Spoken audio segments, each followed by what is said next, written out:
Good evening and welcome to FRC Media News for Thursday, August 16th, 2018. I'm Keith Tebow. Tonight we have an update on the voter registration process for the upcoming state primary election. We also talk with two candidates who are running in the Democratic primary. And we have more information regarding the public health advisory warning at the South Wet'sup Pond. But first, let's check in with the news issues of the week. Our normal guest at this time, Will Richmond, is unavailable, enjoying a well-deserved week off. But we got the boss this week. We're pleased to be joined by the editor-in-chief of the Herald News, Lynn Sullivan. Lynn, thanks for joining us. I appreciate you filling in. Hi, thank you for having me. You know, we're going to deviate a little bit on what we normally do on the show. Will and I normally talk about some of the local issues that are in the paper this week. But I actually want to talk about a topic that's sort of bigger than this in some way. Those of you who are watching and have followed news, have followed national news, have followed, hopefully with some great interest, the adversarial relationship between President Trump and the press. The president has consistently called the press fake news, specifically those covering him on a national basis. He also called the press the enemy of the people. Well, this week, specifically today, dozens of newspapers and news organizations across the country, including the Herald News, took the opportunity on their editorial page to sort of talk about the fact that the news media is not the enemy of the people, but actually a very important cog in our democracy. And I know, Lynn, the Herald News took part in that today with their headline, "We're not the enemy." How did the Herald News decide to take part in this initiative? Well, we saw last week the Globe's call for newspapers to join in, and several on my management team felt pretty strongly that we should. And then, we're part of a much bigger company, and there were several conversations back and forth among editors, different people weighing in, and there were some that felt strongly that we should take part, and some that thought that maybe this was just going to play into his idea that we all are ganging up on him or something like that. So it was absolutely our own decision to join in. Nobody was forced to do anything, but we thought it was important. We've had issues even locally where people have said, fake news, or even local officials have called us out on their Facebook page or something like that, claiming that we're lying or we're making stuff up or whatever. So we thought, it's probably best to remind people we're not out to get anybody. We're just out to figure out what the truth is and report it for our readers. So, do you hear at all, Lynn, that for a paper like the Herald News, which is extremely local, servicing Greater Fall River area, that there's a different view of your work, the Herald's work, compared to the national media, New York Times, Washington Post, and CNN and the like? Is there a different perception, like probably that I think a lot more people are willing to support local media than they would be in some ways some of the national institutions? Yeah, I mean, when you even think about President Trump, I mean, he's not calling out the Herald News for coverage of our planning board or something like that.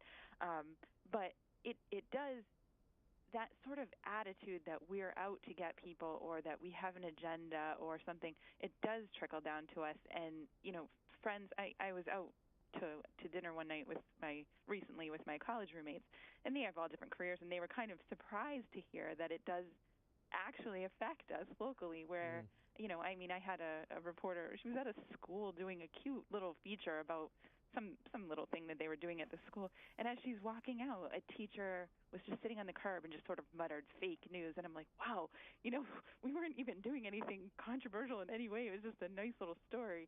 So we definitely hear it, unfortunately. So while we're not reporting on day-to-day stuff that President Trump is doing,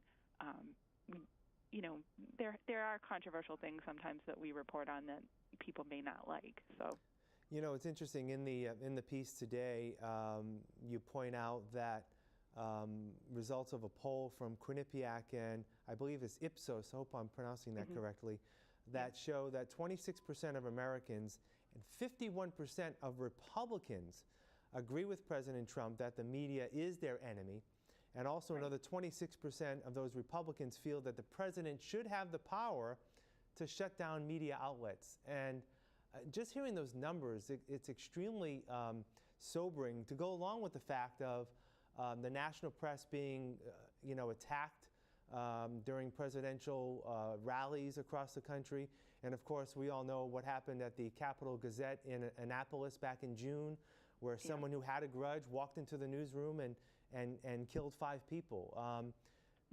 Are these types of discussions in terms of even like security, are they happening even locally as well? Oh, absolutely, Yeah. absolutely. I mean, I have staff that's scared, and I don't blame them. The term "enemy of the people" is pretty strong language, Right. And you sort of have to imagine, what if he was saying this about another profession? Say he was saying about police officers or firefighters or nurses or something like that, or teachers. People would be up in arms. And from our perspective, I mean, it's our job. It's just what we do for a living, and it's very difficult to sort of have to come and face my staff who's scared, saying, could something awful happen here in Fall River if somebody just gets some crazy idea in their head that we've treated them unfairly or something. So when you call us the enemy of the people, or you just throw around terms like that sort of willy-nilly, it's hard to look at us as regular people and just think of us as a thing. And we live here too. We're in this community. Right. We work here. We care about this community. So, I mean, we're regular people just doing our job. So, I know one of the things that may be disheartening is the fact that so many people across the country, regardless of your party affiliation, looks at the president of our country as someone who should be respected and revered, and has been the case through the first 44 presidents of the United States. Some will say that our 45th president is doing something completely different. I wonder how much, and this isn't a question your opinion, how much of this is people are listening to the commander-in-chief and there's still some respect for the office, and how that individual's comments are still somewhat should be respected, and that carries on to how people think. I don't know. Oh, definitely. I mean, he's the president, so what you'd think, imagine, what he's saying does carry some weight no matter what. And to be fair, I live here too. I want President Trump to do a good job. I don't have anything personally against him or anything like that. So, and also, to be fair, he's not the first to criticize the press. I mean, even the Obama administration was a little press unfriendly. And, throughout the years, all presidents haven't been happy all the time with coverage. And I think that's the important thing to remember here. When he's saying that we're the enemy of the people or that it's fake news, it's generally stories that are unfavorable to him. Right. He likes stories that are favorable to him.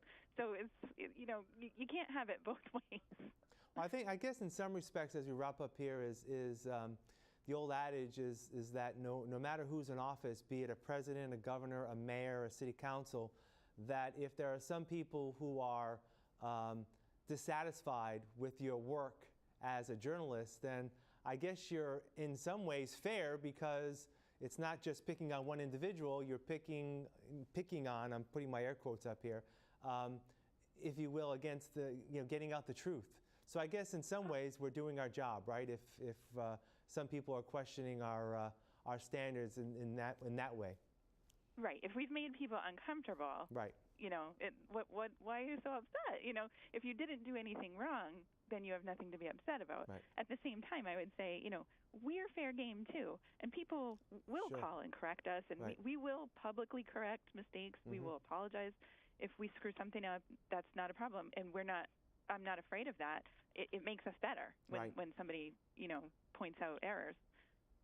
Well, but just like I said, we're just doing our job. Absolutely. Definitely a fascinating discussion. Again, I invite everyone to check out the Herald News today or online. The editorial is still up there. It's entitled Our View, We're Not the Enemy. Lynn Sullivan, thanks for joining us. We'll talk again soon. Thank you. We'll have more FRC Media News right after this. Here are some job descriptions on the latest hot jobs list from the Fall River Career Center.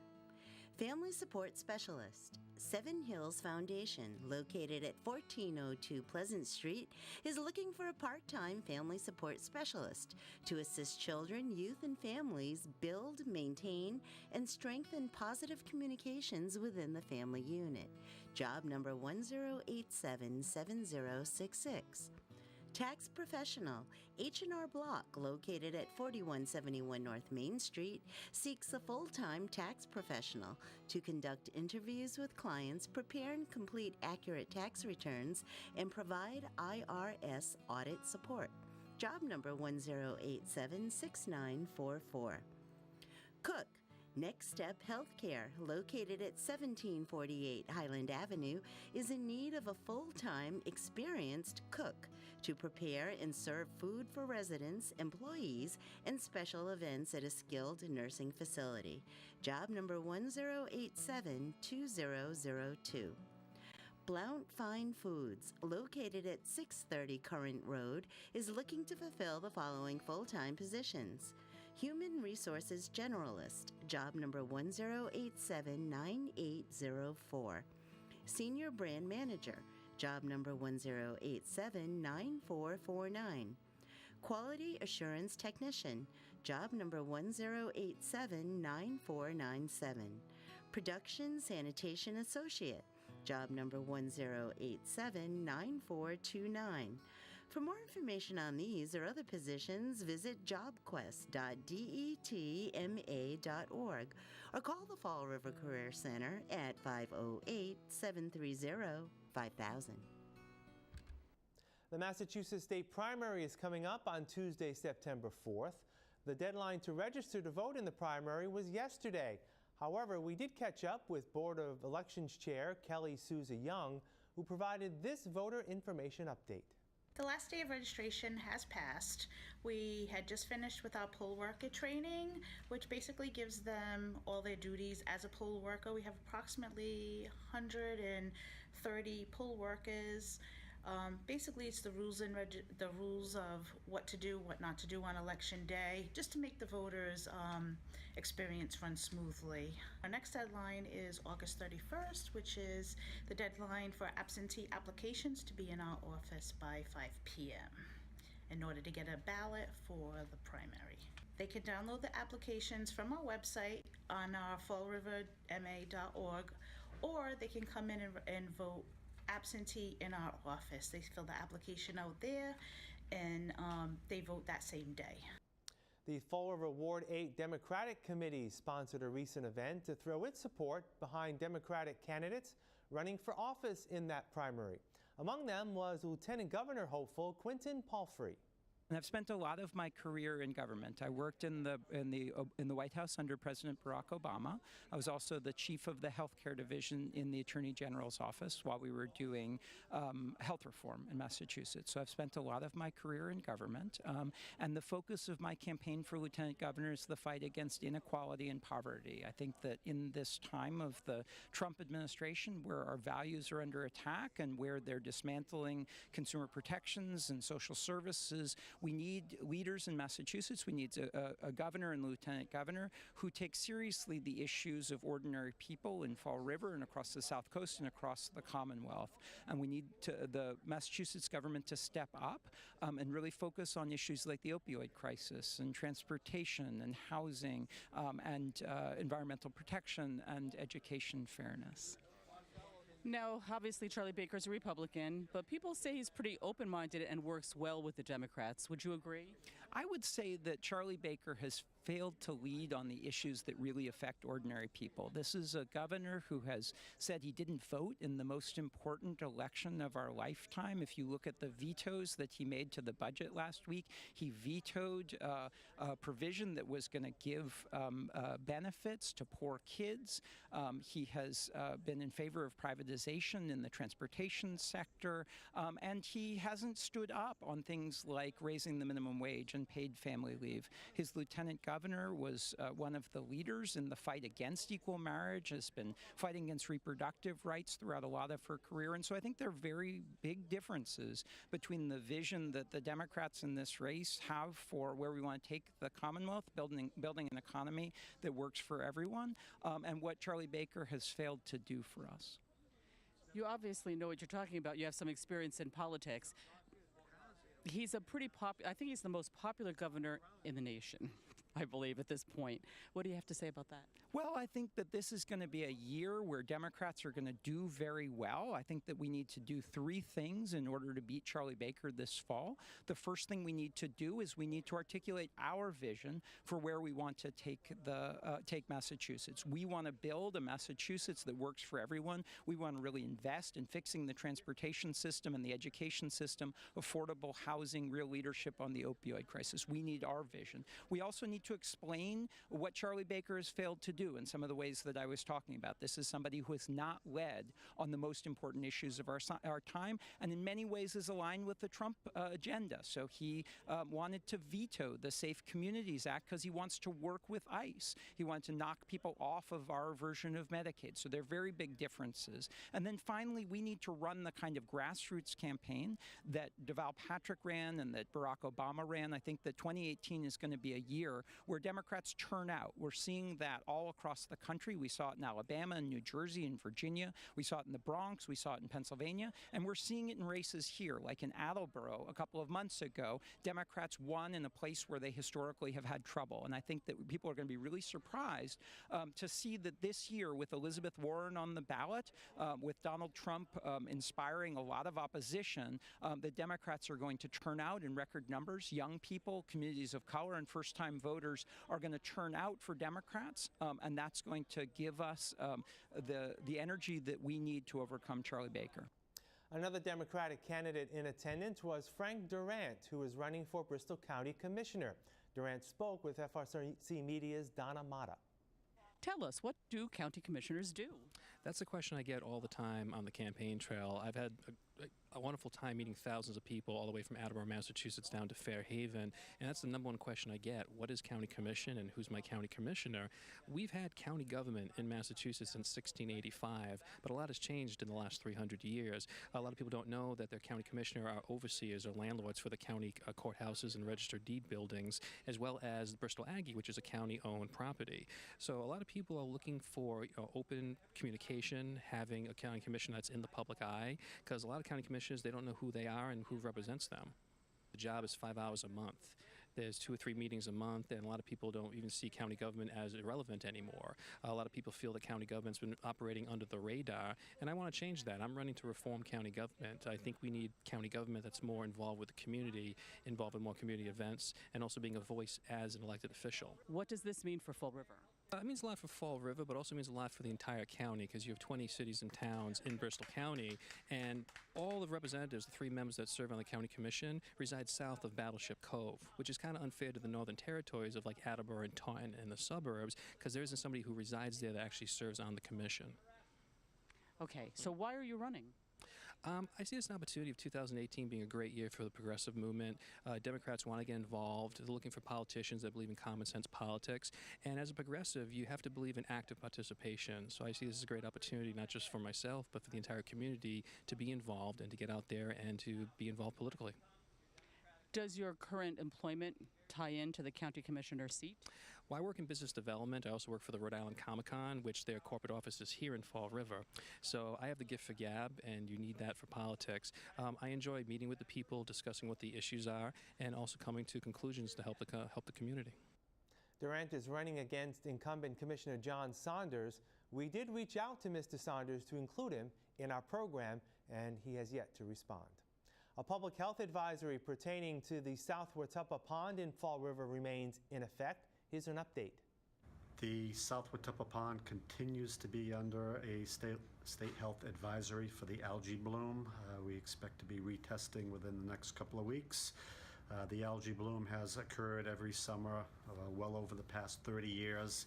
This year, the testing by the state has identified some concerns. So the advisory stays in place. Boating is allowed, but it's recommended that swimming not occur until the advisory is released. According to the state and according to the advisory, because of the species of the algae, some humans and or dogs, if they get the algae on their skin and then they consume it, in the case of a dog, if they lick their fur, it could make them ill. So it's the ingesting of the algae that's the concern because of the species. And where is the advisory posted? We sent it out in a press release. It's on the city website, and the public access point is normally the Dave's Beach boat ramp. It's posted up there as well. And how long do you expect it to last? I expect it to last until testing reveals that the levels are low enough, below 70,000. At that point, I would expect the state would release the advisory. It could be the remainder of the month. I really don't know. This is the first year we've gone through this type of testing. We'll have more FRC Media News right after this.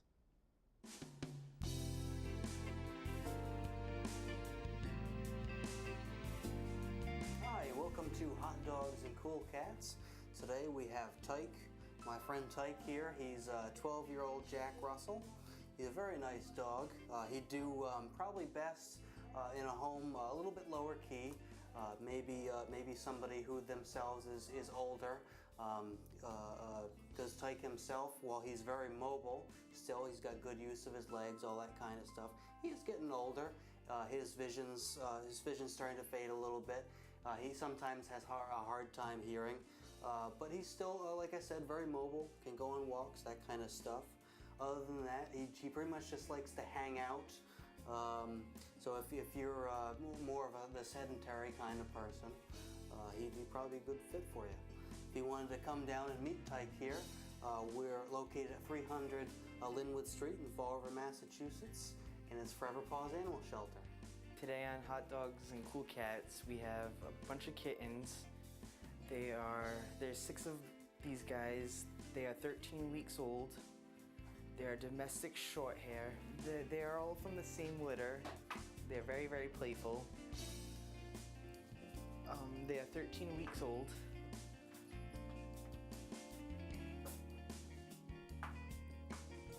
So if you're looking for a couple of cute kittens, come down to Forever Paws.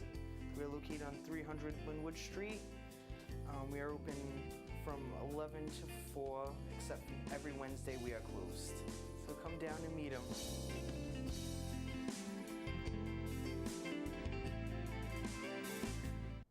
An annual motorcycle run fundraiser will be held in Fall River this Sunday. The money raised, with a goal of $20,000 or more, will benefit the St. Vincent's Home, as we hear in this report. This is St. Vincent's 13th annual motorcycle run. It's a great event. It's a very fun event for a lot of people, and you don't have to have a motorcycle in order to participate. We're going to have raffles and silent auctions here on the grounds of St. Vincent's. So going on the motorcycle run is obviously, an extra added fun bonus, but not necessary to enjoy the day and help us to help the kids and families that we serve. We start off here at St. Vincent's, right here on Highland Avenue. We head north, going through Assonet. We go through Lakeville, partly into Rochester, and then to Berkeley, and then we come back down again, and we end back here at St. Vincent's. How many people have you had in the past? It's varied depending on what the competition has been on the weekend. We had to compete with some other bike runs. We've had to compete with powerboat races.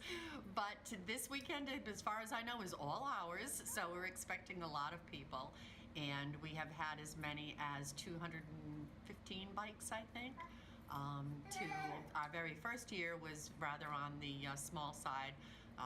It was our first time, and it rained like heck. Okay, so it's Sunday. People, can they still register? Oh, absolutely. They can register the day of the run if they want to. A lot of folks will wait to see what the weather is going to be like on the day, and so they'll wait until the last minute, but we do offer a discounted ticket if someone does register early. The Flint Farmers Market, sponsored in part by Mass in Motion, Fall River's nonprofit organization that promotes healthful living, is ongoing this weekend. We caught up with coordinator Julianne Kelly, who said the summer event has been popular thus far. From the moment it started at 2 o'clock, we've had families here with their children getting fitted for bicycle helmets and keeping them safe when they're out on their bikes or their scooters or their whatever. So there's all kinds of vehicles here. And we're promoting, of course, the Quinton River Rail Trail as the safest place in Fall River to learn how to ride a bike, or for parents and grandparents to bring their children to ride so that they feel safe and protected. This farmers market, this is its first season, and it is going through August 28th. So people should come and take advantage of the local farmers who are here, and we accept SNAP and accept HIP, and those are both great programs. So if you have that benefit, then please come on down. You can increase your fruit and vegetables for your families, and I know I've been coming every Tuesday. It's open from 2 to 6. I've been coming every Tuesday to get delicious fruit and vegetables, so I highly recommend it. That'll do it for this edition of FRC Media News. You can watch FRC Media News Thursdays and Fridays at 6 p.m. and follow us online at frcmedianews.org. For all of us here at FRC Media News, I'm Keith Tebow. Have a great week, and we'll see you next Thursday.